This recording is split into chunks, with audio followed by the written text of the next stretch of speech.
तिब्बत में स्थित कैलाश पर्वत या कैलाश का उल्लेख हिंदू धर्म के कई ग्रंथों में मिलता है। शिव पुराण, स्कंद पुराण, मत्स्य पुराण आदि में कैलाश खंड नाम से अलग अध्याय भी है। इसमें कैलाश पर्वत की महिमा और चमत्कारों के बारे में बताया गया है। कैलाश पर्वत को भगवान शिव का निवास स्थान माना गया है। यहाँ भगवान शिव अपने परिवार और अन्य देवी देवताओं के साथ निवास करते हैं। कैलाश मानसरोवर की यात्रा के दौरान इस पर्वत की परिक्रमा की जाती है। कैलाश पर्वत अपने आप कई रहस्यों समेटे हुए हैं। पौराणिक कथाओं के अनुसार इस पर्वत के पास प्राचीन धन कुबेर की नगरी है। मान्यता तो यह भी है कि जो व्यक्ति अपने जीवन काल में अच्छे और पुण्य कर्मों को करता है, मृत्यु के बाद उसकी आत्मा को कैलाश पर्वत पर स्थान प्राप्त होता है। तो आइए जानते हैं कैलाश पर्वत के उन 8 रहस्यों के बारे में जो आपको हैरान कर देंगे। इससे पहले अगर आपने हमारे चैनल को सब्सक्राइब नहीं किया है तो सब्सक्राइब कर दीजिए और वीडियो को लाइक कर दीजिए। तो चलिए जानते हैं उन 8 रहस्यों के बारे में। नंबर 1, धरती का केंद्र है कैलाश पर्वत। धरती के एक ओर उत्तरी ध्रुव और दूसरी ओर दक्षिणी ध्रुव है। दोनों के बीच हिमालय स्थित है, जिसका केंद्र है कैलाश पर्वत। वैज्ञानिकों ने कैलाश पर्वत को धरती का केंद्र माना है। धार्मिक दृष्टिकोण से कैलाश पर्वत दुनिया के 4 मुख्य धर्म हिंदू, जैन, बौद्ध और सिख का केंद्र है। नंबर 2, अजेय है कैलाश पर्वत। कैलाश पर्वत की ऊंचाई लगभग 6600 मीटर है, जो कि दुनिया के सबसे ऊंचे पर्वत माउंट एवरेस्ट से कम है।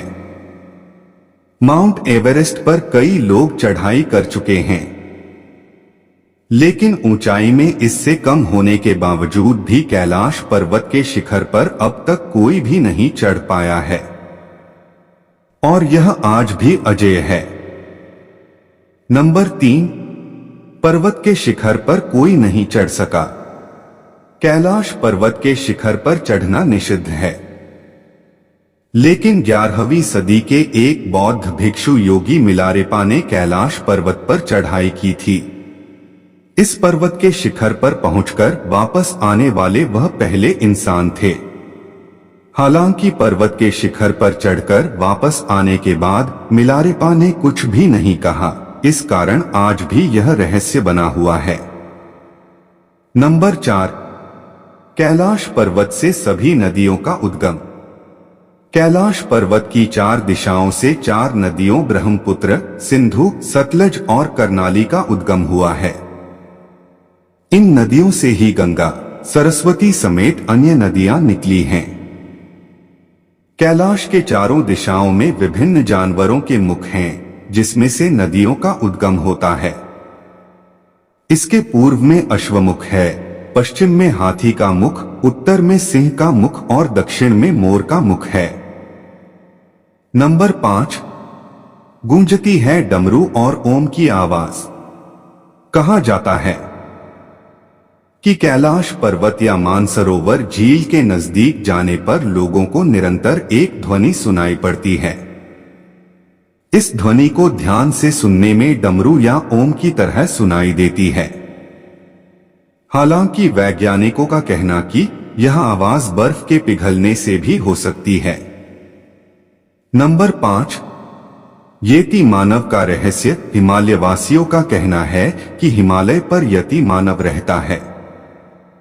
कोई इसे भूरा भालू कहता है, कोई जंगली मानव तो कोई हिम मानव। यह धारणा प्रचलित है कि यह लोगों को मारकर खा जाता है। कुछ वैज्ञानिक इसे निंडरथल मानव मानते हैं। विश्व भर में करीब 30 से ज्यादा वैज्ञानिकों ने दावा किया है कि हिमालय के बर्फीले इलाकों में हिम मानव मौजूद हैं। नंबर 6, आसमान में लाइट का चमकना। दावा किया जाता है कि कई बार कैलाश पर्वत पर 7 तरह की लाइटें आसमान में चमकती हुई देखी गई हैं। नासा के वैज्ञानिकों का ऐसा मानना है कि हो सकता है कि ऐसा यहाँ के चुंबकीय बल के कारण होता हो। यहाँ का चुंबकीय बल आसमान से मिलकर कई बार इस तरह की चीजों का निर्माण कर सकता है।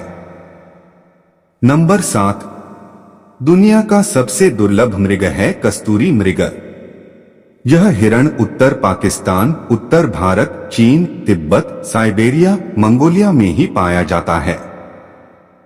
इस मृग की कस्तूरी बहुत ही सुगंधित और औषधीय गुणों से युक्त होती है, जो उसके शरीर के पिछले हिस्से की ग्रंथि में एक पदार्थ के रूप में होती है। कस्तूरी मृग की कस्तूरी दुनिया में सबसे महंगे पशु उत्पादों में से एक है। नंबर 8, कैलाश पर्वत की चोटियों पर 2 झीलें हैं।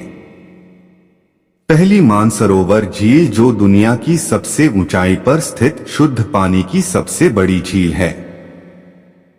इसका आकार सूर्य के समान है। और दूसरी राक्षस झील, जो दुनिया की सबसे ऊंचाई पर स्थित खारे पानी की सबसे बड़ी झील है और इसका आकार चंद्रमा के समान है।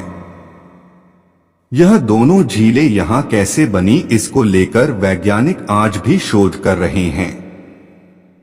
इसी कारणों से कैलाश पर्वत को अद्भुत और रहस्यमय कहा जाता है। तो दोस्तों, ये वीडियो यहीं पर समाप्त होता है। और अभी तक हमारे चैनल को सब्सक्राइब नहीं किया है तो सब्सक्राइब कर दीजिए। और ये वीडियो आपको कैसा लगा कमेंट में जरूर बताइएगा। वीडियो देखने के लिए आपका बहुत बहुत धन्यवाद।